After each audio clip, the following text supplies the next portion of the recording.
Broadcasting from the Any Hour Services podcast studios, I'm your host, Mike Wilson, and on this episode of In the House, we're going to be talking about the furnace ignition sequence and why you would even want to know that. Let's go.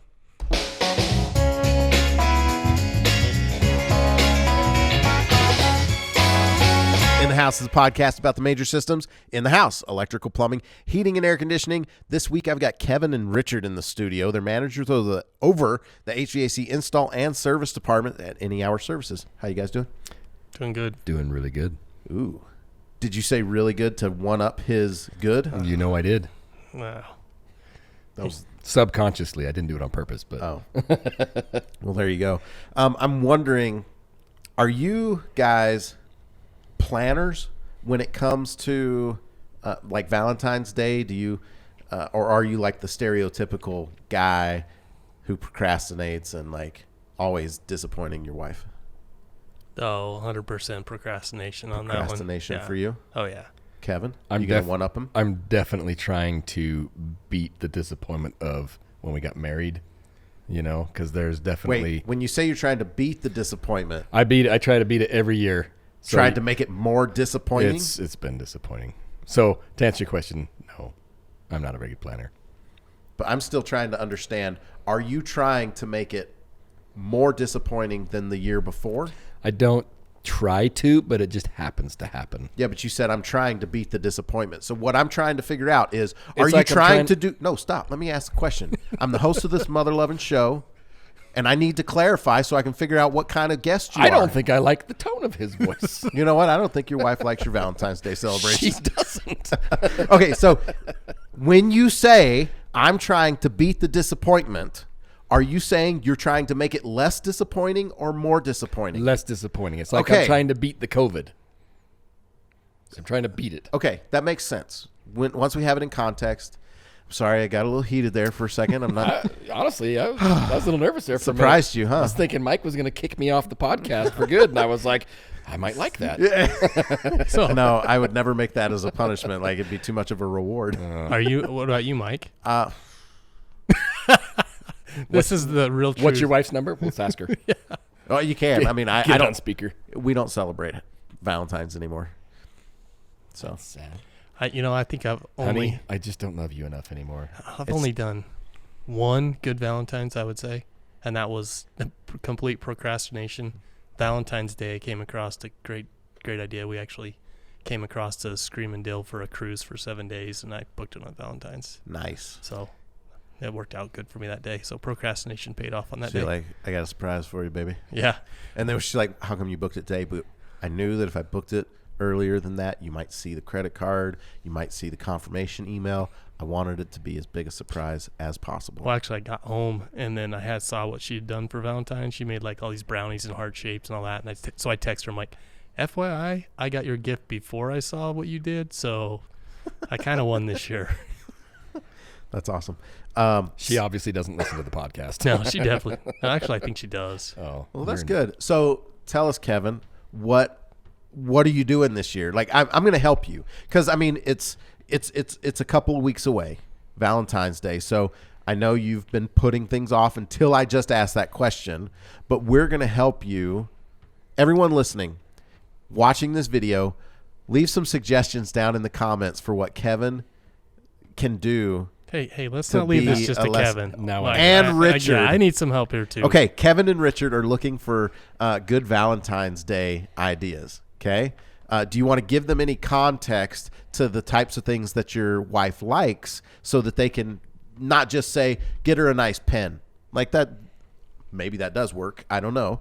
But She's a stay-at-home mom, then it's pretty easy. stay-at-home mom, easygoing. Yeah. Does she like the outdoors? Yeah, Does outdoors, she's not like she doesn't like all the fancy stuff. she's not like a girly girl, No. like makeup and things like that? Is she outdoorsy? Yes. Okay, adventurous. Yes. Okay, so that's for Richard. Give him some ideas that would for a woman that fits that description. Kevin, give us a description of your wife. My wife likes anything fun. Okay, She's so very fun. adventurous. She's a Zumba instructor. She Okay. loves dancing Okay. and that kind of stuff. Honestly, all I would have to do if I attended one Zumba class, that would probably set me up for life. It ain't gonna happen. So what you're saying is, I know how to beat the disappointment, but I choose not to. I'm. It's not that. It's that I'm choosing to find a different route. That's the easy What way if- out. I don't like taking the easy way out. I've got an idea for you, and I'm totally serious. And this might sound funny to people listening. You might not have to give Kevin an idea after he hears this.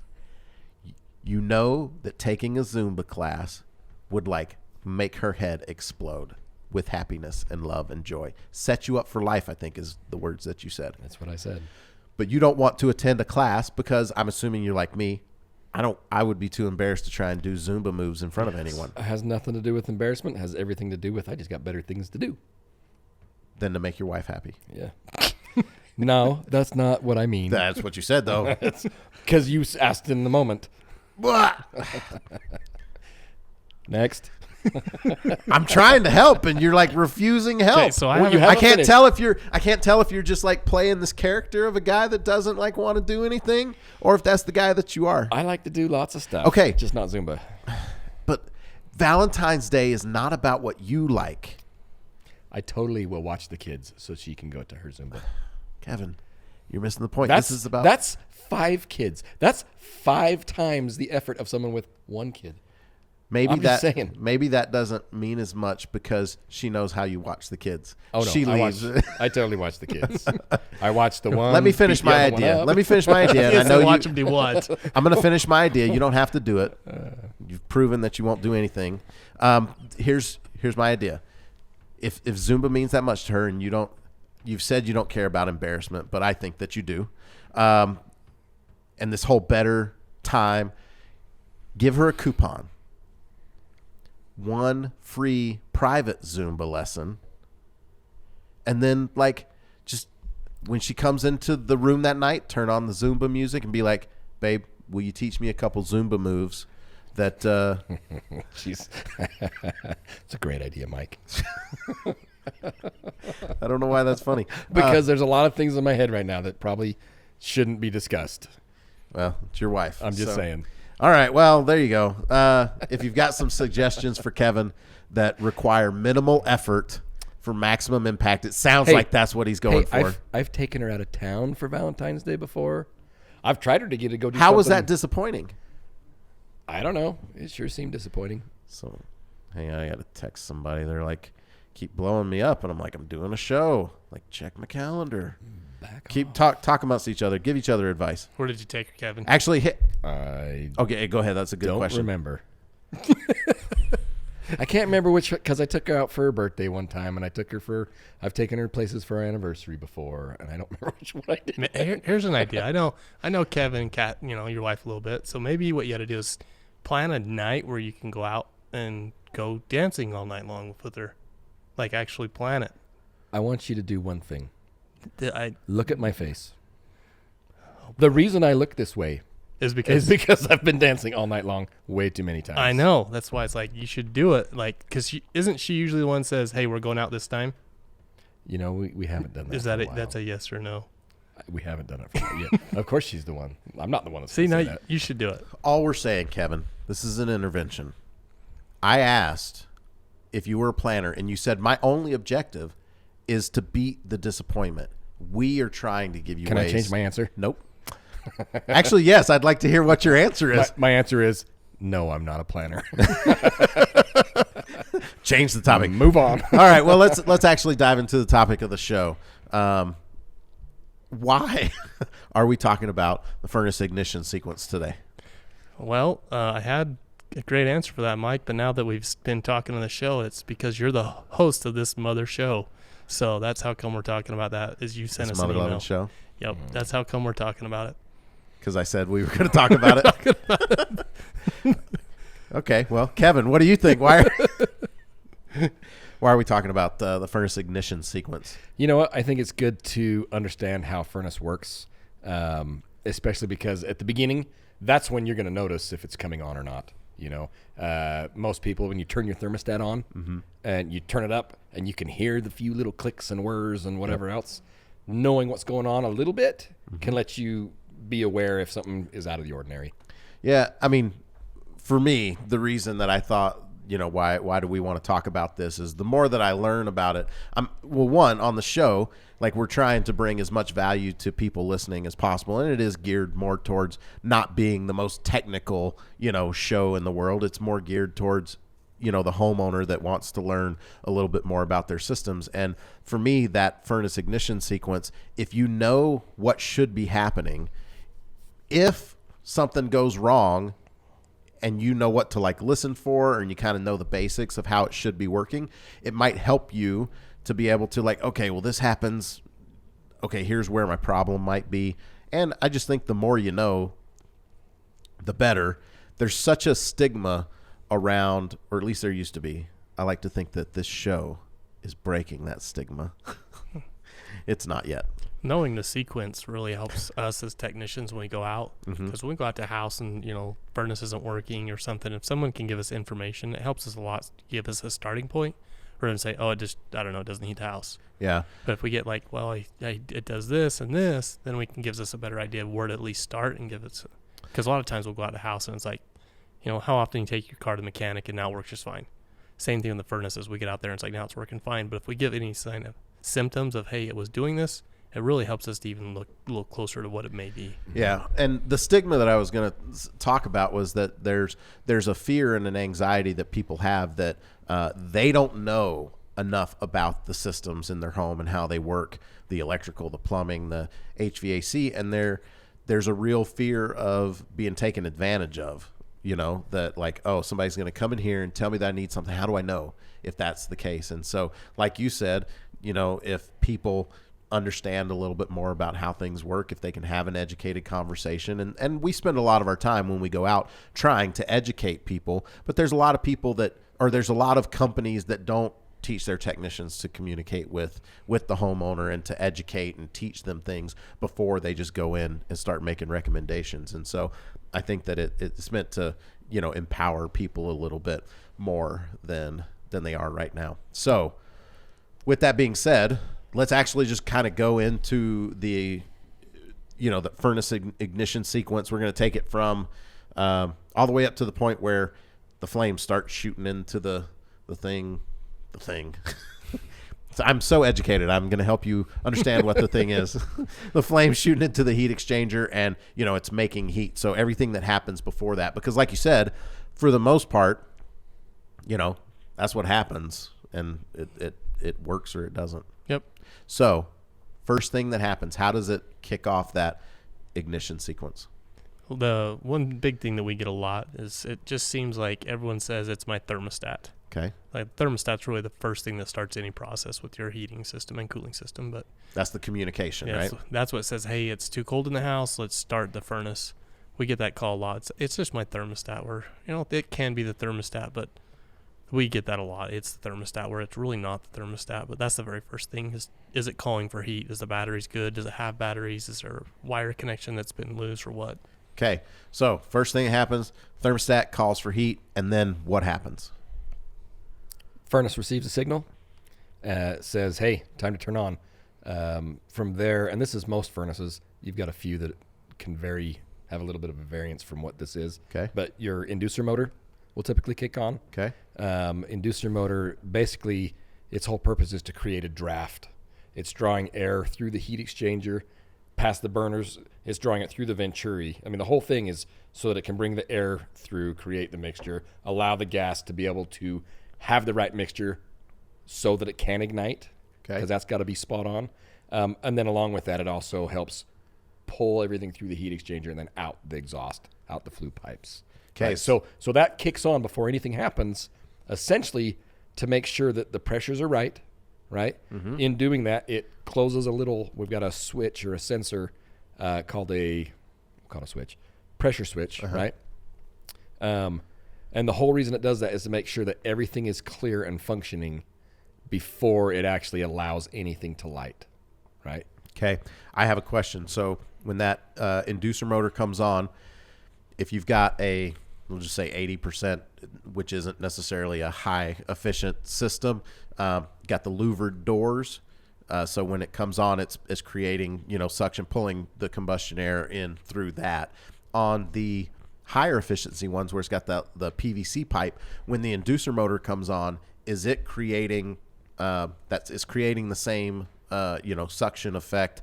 Is it pulling the fresh air in through that other PVC pipe? Yes. Okay, perfect. So got that happening. That comes on so that things can happen. What's the next thing after the inducer motor is running and everything checks out and it's going? What's the next step that'll happen? Well, and just really along the same lines, though, this is one of the most important things that happens when your furnace comes on. And it's something that can actually, if there is an issue, you can notice, because you'll have, and you can hear when that little blower, that little inducer motor kicks on, because it'll kick on and then other stuff happens. If you hear it just kick on, you know that there's probably an issue. And it can be an issue, like you said, you've got the PVC pipes. You can have an issue in either one of those pipes being blocked off, or, and that's what that whole pressure switch is for, is to make sure that we don't have that issue. Yeah. After that, typically you'll have your igniter will start to glow. Mm-hmm. Now, there's different kinds of igniters, right? You've got the hot surface igniter that glows. I was at Cam's house the other day. We were actually making a video of something else, and we were looking at his gas assembly, and on one end you have the flame sensor, and on the other end it actually looked like another flame sensor, and when it actually ignited, it was like a spark igniter.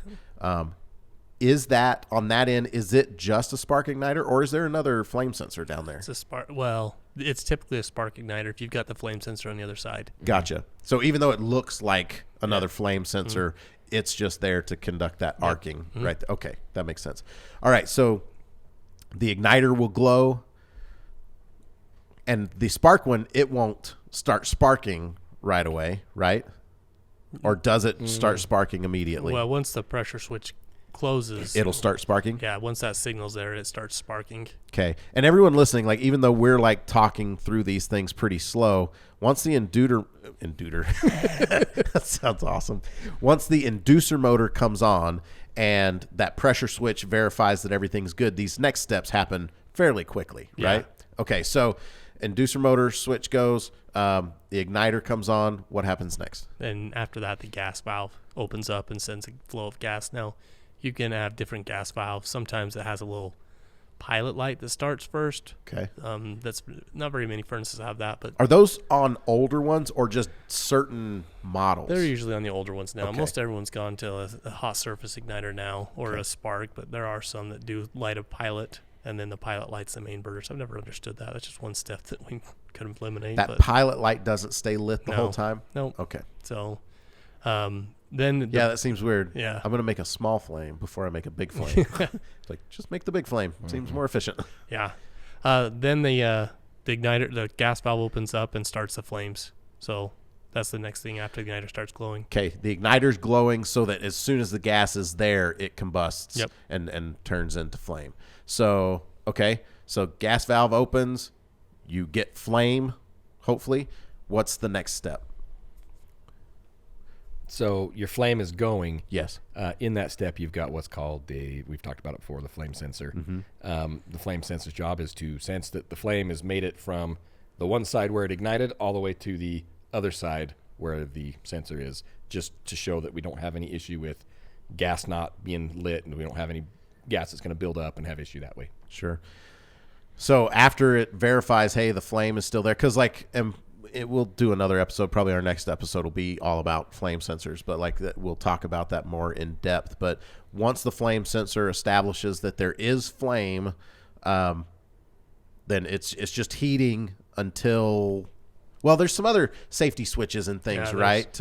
So what are some other? Well, typically, if you're at that point, all your safety switches are good. Okay. I mean, you have a different. Now, every furnace has its little different way it does it. You've got rollout switches. Okay, tell me what that is about. So those are more for once the burners, so your igniter turns on Okay. and the burners start, it's designed so if the flames roll backwards towards the front of the furnace, the panels, so to speak, it shuts the Back gas towards off. you, like if Yes. you were standing in front of the furnace, those flames would kick back towards Yeah. you. So it turns the gas off instantly. There's little sensors, and it says, hey, there's a problem with something inside those heat exchangers, or there's a whatever. Give me a couple of examples of what could cause that that rollback, because our first step was the inducer motor coming on, allegedly creating a draft, pulling, the air and the flame and whatever's in front of that heat exchanger, pulling that in. So the fact that it rolls back, what else could cause that the inducer motor and that pressure switch wouldn't catch? You could have a faulty pressure switch that's stuck, that's closing too soon. So meaning the inducer motor comes on It's and not- the switch was already set as like, everything's good. No, typically that'll send a different code saying, hey, Okay. this shouldn't have been closed already. But if it's weaker than it should, say, I'm just going to make up some numbers here, but let's say it's supposed to close at like a 0.8. Yes. And it actually closes way lower than that Because it's weak. because it's weak. Got it. So now you don't have the draft you need properly. If you have a plugged heat exchanger, a cracked heat exchanger, some things like that, if you've got a draft inside the burner assembly or something like that, that initial start, you've got, available gas in that initial start. It's kind of like a ball of fire, just poof. Got it. So that split second is what you've got that, and that's typically what it is. Okay. That makes sense. So that's the rollout switch. Mhm. Rollout switch? Is Rollout. Is it rollout switch or rollout sensor? It's I guess it'd be, Either. It's a sensor. I think typically your rollout switches are going to be a manual reset. Uh-huh. So it means you have to physically reset them. They don't reset on their own. Is that those ones that have, like, when you look at it, it looks like it's got the little red Yep. thing? Yep. And so you have to go and press that? Yeah. Push that in. Interesting. So that's typically those rollout switches. Okay. So I call them a switch. Okay. Makes sense. And then there's something that I've heard you talk about before, and this one I would think is after those flames are going in, but like a high limit switch. Mm-hmm. So tell me what the high limit switch is and what it does. So the high limit switch is just basically an internal temperature probe. Okay. So it tells you your furnace is supposed to get or not go above a certain temperature. And if it does, there's a problem with airflow or something like that. And it shuts the furnace down so it doesn't cause a fire or melting or stuff like that. So once your flames are on, and usually it's, minute, 2 minutes, but if your blower doesn't turn on, that switch will trip. It'll say, hey, we're too hot inside this chamber. We need to cool down. Gotcha. So it kills the power to the gas valve, and then it shuts the flames off. Okay. So in my mind, question, one thing, a step that we didn't mention that I assume has to happen is the big blower fan. At what point does it come on? so. Typically, after your flame has come on and been Okay. established, your flame sensor has said we're good. It'll give it a minute, 30 seconds to a minute to warm up, Gotcha. and then that blower motor will kick on. Got it. In an attempt to not blow like cold air around the house. I see. That That makes because sense. air will feel a little bit cooler. But yeah, it gives it a minute before it actually kicks on. So in that one, though, there's a couple of different circumstances. Because like at my house, I have my fan set to on all the time just to like keep the air circulating. So and in that case, would it be running and then once it's warmed up, does it kick into a higher gear? Or does it just like move the same amount of air? It's just now it's warm. Just depends on your furnace. Okay. Yeah. Some of them have designed to where they'll step up when the furnace you're staging for your continuous fan, I call it, is it set to a lower stage so you don't feel that air moving throughout when there's no heat. Got it. So when it calls for heat, it ramps up typically. Okay, so after the flame is established, the heat exchanger's heating up after a certain amount of time, then that blower fan will come on and start moving the air around the house. In my mind, I'm trying to think like logically, are there any really other steps? Like, because then the house heats up and then it starts over. The thermostat gets warm enough and it's like, okay, cool, you've met the demand of the house, and then things shut down until the house cools down again and then it starts over. Is that about it? Yeah. That's your major components. Major components. Yeah. All right, cool. What are some advantages of a homeowner understanding these basics, or are there any, or do we want to keep them in the dark? I say keep them in the dark. Okay, No, I'm just kidding. This one, It depends. Are they calling me on the phone and I'm walking them through it on the phone? Because that's no, just they listen to the show and they're like, oh, they just people knowing more about how their furnace works. I What's think the advantage of it? I think the advantage of it is we get calls, 5 o'clock at night. It's like, man, I've been wondering if it's been working all day long. Now having this information is like, you don't have to wait. It's like, it's definitely not working right. That's kind of the thing in the industry. It's Friday night, 5 o'clock, get the phone calls. Well, it hasn't really worked all week long, but now it's Friday night at 5, and you need to come out right now. It's like, wait a minute. So- that could be frustrating. So having that information, you could know right away, hey, it's definitely not working properly. Let's get it looked at, because it Yeah. can cost you money having that thing not operate properly. Yeah, knowing when the different things are supposed to be on.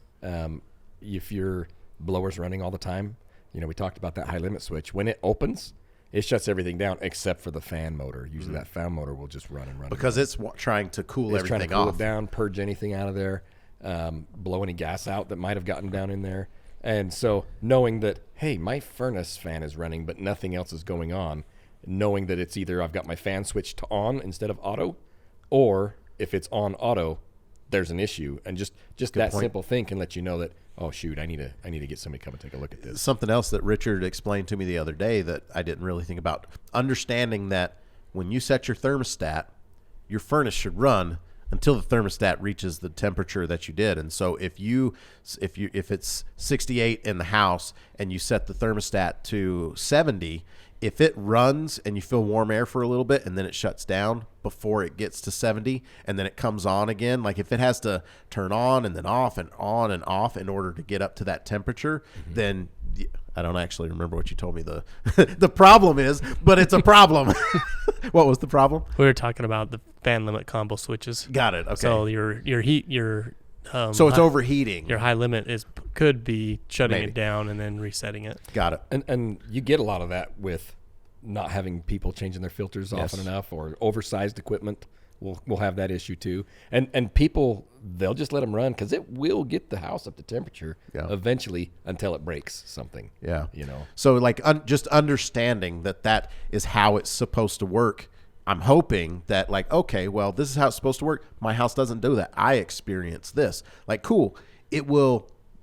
It's keeping you from freezing at night, but your system isn't working the way that it's designed to. And when it's not working the way that it's designed to, it is chopping years off the back end of its life because it's not doing what it's supposed to. So anyway, final thoughts on this process? I was just going to say, just knowing and having an idea of how things work for anybody, I think is really good. Mostly because, so I got an example. I got my brother-in-law a few years back. I went to his house for Christmas, showed up. First thing he says, hey, my furnace isn't working. Can you come look at it? Sure, it's Christmas. Why not? Go down there in my nice sweater. And anyway, so we go down and look at it. And I walk into the room, and the first thing I see is 2 brand new pressure switches sitting on top of the furnace that had obviously been installed, right? And then taken off. And so getting some information from him, he had actually had 3 other companies come out. They had all diagnosed that he had a bad pressure switch. They had all replaced the pressure switch, which is a major component and part of your thing igniting, right? And none of them had been able to fix it. And so I walked in there, and just knowing what I know, within 2 minutes I had this thing running. The issue that he had was the combustion air line, one of those PVC pipes, had something stuck in it. And all I did, because it was Christmas, I popped it off so it could get some air in there, established that we could get it up and running. And I said, hey, you've got a blockage in this line somewhere. And then I actually let him mess with it after that. And he was able to cut open one of the junctions and found a big plastic bag that had got sucked in there. Right? Now, if you know that one of your lesser known parts, I mean, pressure switches, they go bad, but they get misdiagnosed a ton, right? Because it's a symptomatic sensor. It's showing you a symptom of something else that's probably going on. And just knowing that, honestly, I think a homeowner could help a technician who's struggling, because 3 pressure switches, 3 different companies, and they all thought the same thing.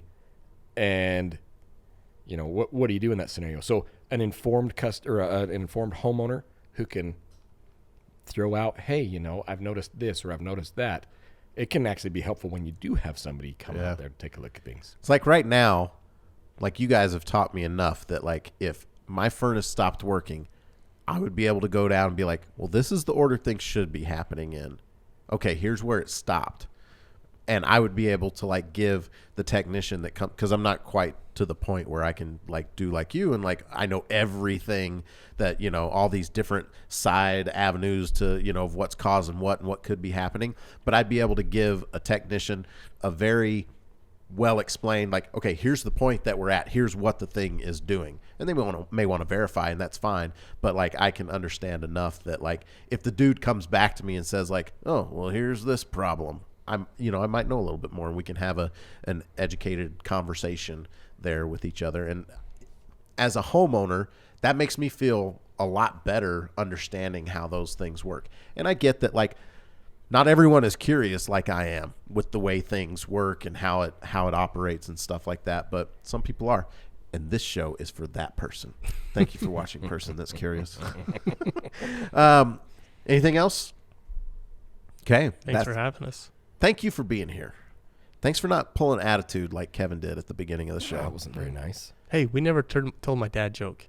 Well, I can't tell your dad joke because I don't Do you know want to hear your my dad joke? I would like to hear your dad You guys joke. want to hear a construction joke? Construction, yes. Yes. I'm working on it. That was good. I liked it. I wasn't quite sure what the setup was going to be. That was epic, Kevin. That was epic. You liked it, right? It was amazing.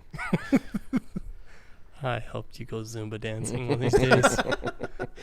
Yes. I hope your wife listens to the show and just says, this is the only thing I want, that private Zumba lesson. That's the only thing I want. You know what? One of these days, I'm going to be that old guy who does go to the Zumba classes, who wears the spandex in the back, just because it's going to embarrass my wife to have me there. That's awesome. Someday, that'll be me. That's okay. That'll be our best Valentine gift ever. You know what? When that happens, because you're closer to being that old man than you think, I'll probably be retired by then. this show will still be going on, and you'll still be coming in to do the show. We'll be Well, remember back in 2021, Kevin, Austin, play that clip. Anyway, that's the show. I'm glad to know Austin will still be here then, too. Well, as long as he doesn't lose his dopeness. That's right. We established that. Austin's getting married. Have we announced that on the show yet? What? What? Wait, you're married now. Wait, are you married yet? No, I just got engaged. Just got, well, I On know purpose? today, but like what, do you have a date yet? Oh yeah, I'm not married yet. Okay, Or so in as of timeline February, of this podcast. 2nd, Yeah. do you have a date yet? No, we're gonna hopefully have one at the end of this week. That's awesome. Congratulations. Congratulations. Thanks, guys. That's fun. So as long as he keeps the dopeness and his wife's cool with him, like doing the show, he'll be doing the show. Would you go to a Zumba class there, Austin? Last night I went to a yoga class. Oh. She's big into yoga, so I did the yogs The yokes. for her. Okay. You know, and then I just try to like soak in whatever juju yoga vibes I can. You know, try to like benefit from the thing that she likes. You know what I'm saying? I'm with Kevin. I told my wife like 7 years ago I'd go to Zumba with her, and I still haven't paid up on that one. It probably is never going to happen. Does she remind you and try Oh, and get yeah. you to do Does it your every wife once in go a to while? Zumba classes? She did. Every once in a while she'll bring it up. So It's, are you? It's not happening. I don't want to look like an idiot trying to do the dance moves. Well, most of the people in there probably look like an idiot. All you got to do is go and stand in the back. You don't actually have to dance. I mean, Then you're the creepy guy that's just standing in the back trying to watch people do Zumba. Like, don't be that guy. I've seen that guy before. You just said you wanted to be that guy when you're older. Kevin, I feel like you put words in my mouth on that one. I feel like I repeat your words to you, Mike? and you don't like the look that you see in the mirror. What's the difference between a hippo and a zippo? I don't know. One's really heavy and one's a little lighter. That was good. That was good. What's the difference between a poorly dressed man on a bicycle and a well-dressed man on a tricycle? I've heard this one. Got nothing. I'm thinking. I can't remember it. A tire. Oh, that's what it is. So, Austin, on the yoga, are you sore today? Little core soreness. There's a lot of balance in yoga. Mm-hmm. I don't know. Have you guys ever done it? No. No. It's like it's actually. Surprisingly, I It's- have done yoga. Have you? Not recently. It's like surprisingly hard, and I've heard it is. it's a good workout. Actually, yeah. Well, all right. Is everyone done? Everybody done? Yeah. No more comments. Okay. Thank you for blessing us with that joke, Richard. You're welcome. I've been waiting for quite some time to tell. You've been working on it? Yeah, since our last podcast. Like, yeah. That's so great. Do you have more for future podcasts? Or do you No. have to go back to the? I'm gonna have to go. I had right. one, but I forgot it, so I'll have to think of it again. It was not a good one. Okay, you got to write those down. Text yourself or something. Anyway, but don't text me. I like the surprise of it. I like hearing the things and not knowing what they are. What was yours? I don't even remember the joke you told. Hippo and Zippo. Mm-hmm. That was good. One is really heavy and the other's a little lighter. Mm-hmm. Got it. That was good. I'm going to use that one on my kids. Actually, I don't know that they'll get the Zippo reference. Like No, Zippos you gotta- were you like gotta very know. 90s. Yeah. All right. Well, we'll be back next Tuesday with a new episode of In the House. Please tune in anyway. Forget about what happened here. I hope it'll be better. We apologize. I'm just kidding. This was a great episode. I thought the ignition sequence was a good conversation. If you'd like to know more about Any Hour Services, visit anyhourservices.com. I've been your host, Mike Wilson, and you've been listening to In the House. See ya.